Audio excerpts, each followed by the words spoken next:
Failure is something that many of us don't really like to do, to be honest. It's something that we want to try to avoid in life at first, because when we do fail, we really do feel bad about ourselves for the majority of the time. It's understandable, to be honest, because of fact, you do tend to feel that kind of negative feelings about yourself, and you don't want to do it again, basically.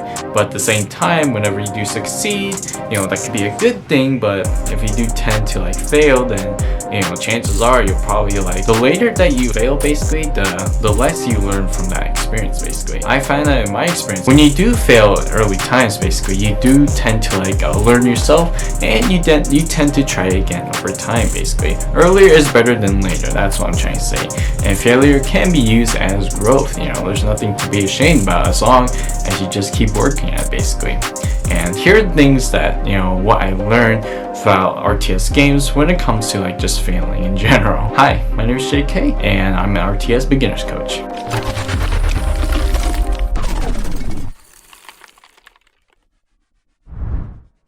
What's up, everyone? Before we go today, make sure you guys subscribe, like, and comment down below on what other guides I can do for you guys whenever it comes to RTS games. What kind of guides do you guys want to see? What kind of questions do you guys have, basically? If you guys do have any questions, make sure you comment down below. Usually I do it pretty early as much as possible to respond to you guys, but a lot of times if I do tend to forget a couple times, which I do all the time, then maybe you can try out twitch.tv/JK strategist. Basically, that is where I usually go live, basically, and I can talk to you guys more often. I stream every Tuesdays and Saturdays, basically, from 7 p.m. Pacific Standard Time to 10 p.m. Pacific Standard Time. So if you guys do want me to answer your questions on the nick of time, basically, then that's the way to go. Instead of just comment down below and then taking a couple minutes for me to respond, or a day or hours, basically, depending, But if you guys do want that response as quickly as possible, then head on to Twitch, basically. And also, if you guys are interested of learning the basics of RTS games, then I do have 8 slots left, basically. I've already taught 2 students already with their 4-week program, basically. It's 4-week programs. It's gonna be a 30 to 1 hour session per week, basically, in the total of a month, basically. So if you guys do want to be taught of how to play the basics of RTS games, or just any specific game that you guys want to go for, I do Shogun 2 Total War, Rome 2 Total War, Empire War, a little bit of Age of Empires too, but I'm still trying to learn about that, basically. Total War Troy, basically, is another one, and I believe Warhammer 2 as well. So those are the games. If you do want to learn more about, more for basics to intermediates, basically, then those are the games I can go for you guys. And also, if you guys do want to be featured in a YouTube video and on my stream as well, I'm trying to develop how I can get people onto my stream when it comes to you guys fighting with each other. I don't have enough students for that yet, but if you guys are interested of being featured in the YouTube videos, basically, then sign up, basically.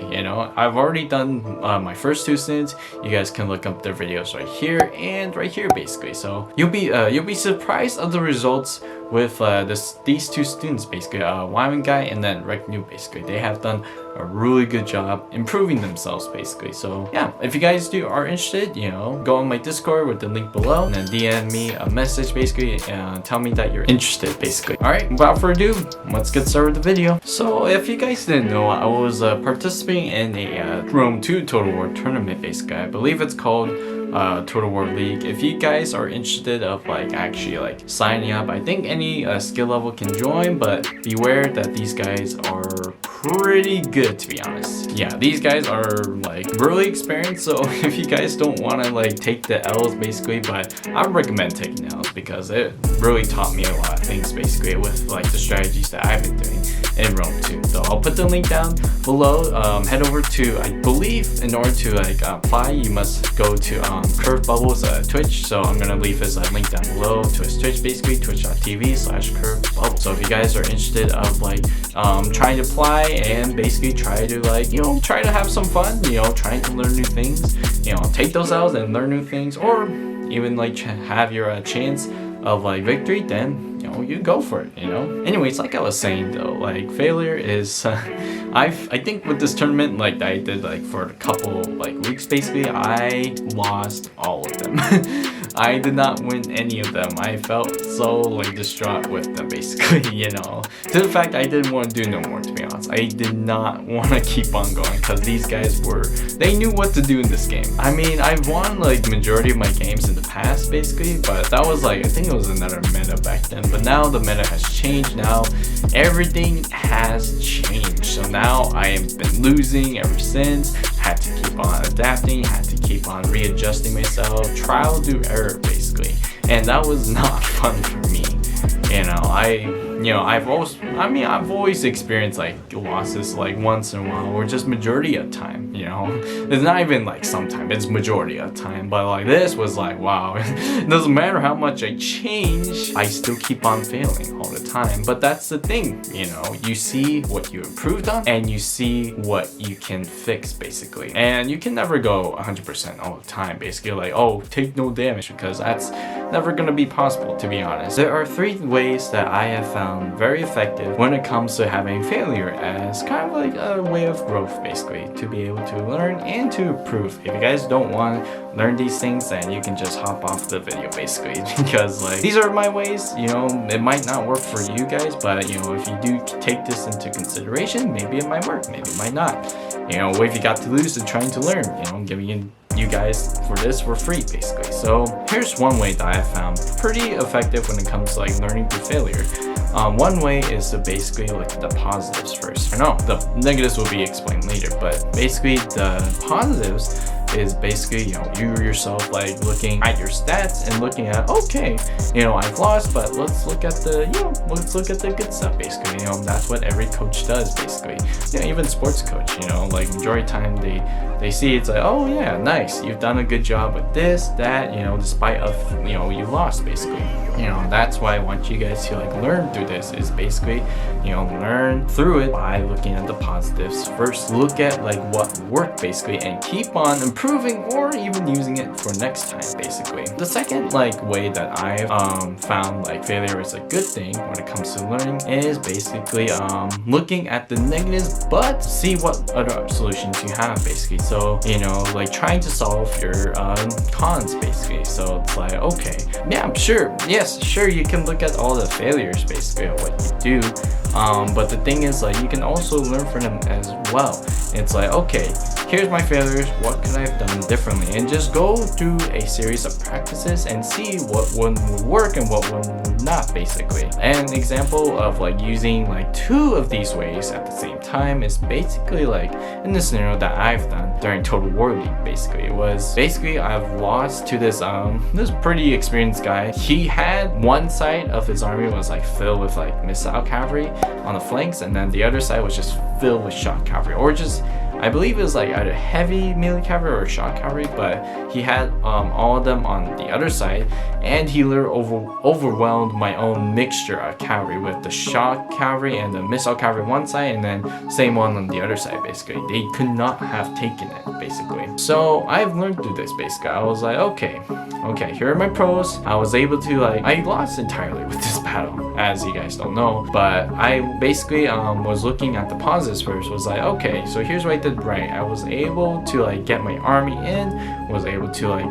get the front lines first basically, was able to catch up to them because like the main army was literally just running away. And that's one of the negatives I want to tell you guys basically. That was one of my negatives basically.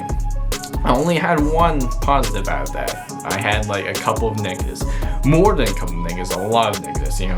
The army is running away. I was trying to catch up to them, but literally I could not because I was failing at it because of the fact that cavalry was just hitting around my back basically. It literally was distracting me from anything else, just hitting me, running away. So it was not good on my part. And then with the cavalry wise, like I had a mixture of cavalry basically, so I go overwhelmed by that. And the missile cavalry on the other side eventually was able to take out my missile infantry and eventually my own infantry in the flanks whenever we caught up to the main army basically. So that was not good. And I could probably tell you about the other failures, well, probably the other one was be micromanaging, but yeah. And this is one of the ways that I implement the second way that I've told you guys this battle is to, okay, look at the failures and then see which one can be fixed basically. I kind of changed it a little bit now basically. If you guys do want to see my sub-army kind of tactic, you guys can look it up here as well basically. But with the sub-army tactic, like I said before, I had a mixture of the 1 shot cavalry and 1 missile cavalry on each side basically. But I changed it up this time. So basically with the cavalries that I had for my last battle was basically using shot cavalry and I believe like light cavalry on each side basically. Light cavalry to catch up with like any other cavalry or to be the meat shield for the heavy cavalry to flank around, and then shot cavalry to be able to charge against the enemy flanks and towards the missile infantry. But I kind of changed it up now. Instead of the light cavalry, I kind of use the missile cavalry now. Not only they're fast and they're able to use javelins, but they're mostly also used to be in the flanks as well. They're pretty effective that I use. The ones I used was the Tarantine cavalry. They're like medium missile cavalry. They might be a little bit slower than like the lighter missile cavalry, but they do their jobs pretty well to be honest. So I was really impressed with the results basically. With the second time that I went with this army with another opponent, this wasn't not in the total war. It was just like by myself trying to test it out with some other random dude basically, and it pretty much worked. And what worked was I changed from basically like, you know, instead of having a mixture of the cavalries on each side, I had all the shot cavalry on one side, all the missile cavalry on the other side. So the opponent had to decide, you know, whether they should go with the very heavy shot cavalry that I had, or to go with the missile cavalry that can just outrun you at any pace. So basically, like it went pretty well to be honest. You know, as you can see with this battle, you know, like the cavalry was chasing me, and I was literally missile cavalry just bolted out of there, and it was literally just shooting in the back basically. Like it was shooting from behind, and they literally was able to take out the cavalry that was chasing them, and that eventually led to my missile cavalry going after like the flanks and towards the missile infantry basically. So that was some really good stuff, you know. And the shot cavalry did their well, to be honest, because of the fact like I believe like the opponent used more of like melee cavalry, so that wasn't good on that part. So these are like the 2 ways that you can be able to deal with like failure and to use it more as your advantage for you as a teacher basically. The third way to think about more with failure as a teacher is to basically like, you know, have like, you know, more experienced people teach you more about failure, because they are majority of the time they've already failed many times, you know, because they already have the experience, they already have the time. So experience with like experienced teachers is one of the best ways you can like, you know, fail basically. Go through like a lot of practices with them and they'll literally teach you basically, like what I usually did with my 2 students. What I did with my 2 students was basically at first, on the first day, I beat the crap out of them basically. Like I go all out and to see like, okay, so I go with the ways basically that I've taught you guys. So I basically analyze them first and see like I use the ways that I've like already told you guys in this video, and I say basically, okay, here are your pros here basically. Here's where you're good at. Here's where you don't have to change, or you guys can improve over time if you guys do want to, but it's not necessary as much as with the cons. The cons are more important than pros that you have right now basically.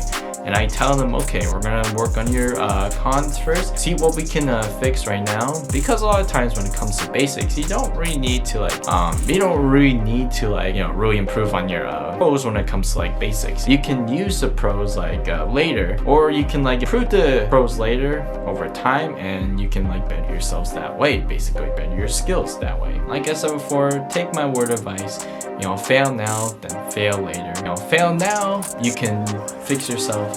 You know, fail now and then you can be able to improve yourself later. Fail later, it's gonna be either harder, nigh impossible. If you've never like experienced failure before, you only assume that like, you know, that's the way to go basically in order to win. And when you fail like later basically, it's gonna feel really like terrible, because the fact, you know, you've already like been taught one way and not with the other variety of ways that you can be able to improve yourself. So you only say like, oh, I thought like this kind of style was basically the way to go in order to win battles, but now you have to do another style, but you don't know how, because like I said, basically like you've only been taught that one way, or you've only think that, okay, this one way is gonna make me win all the battles. But sometimes, you know, whenever it comes to those things, you know, you do, or some people like break out of that shell and they do improve. So that's a good part basically. So failure is the greatest teacher of all, you know, period. And if you guys have watched all the way to the end, basically, thank you so much.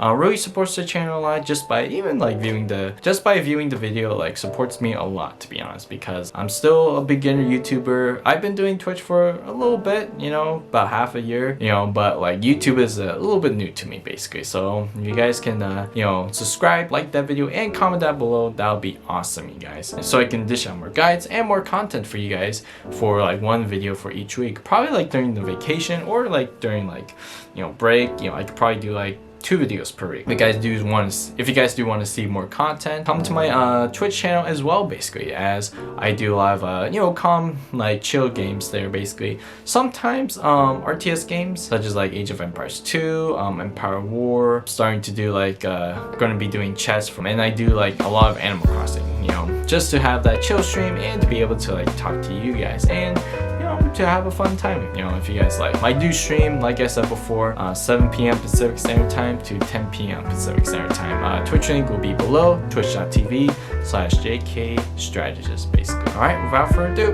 for the Republic, I'll see you guys next time. Goodbye, everyone.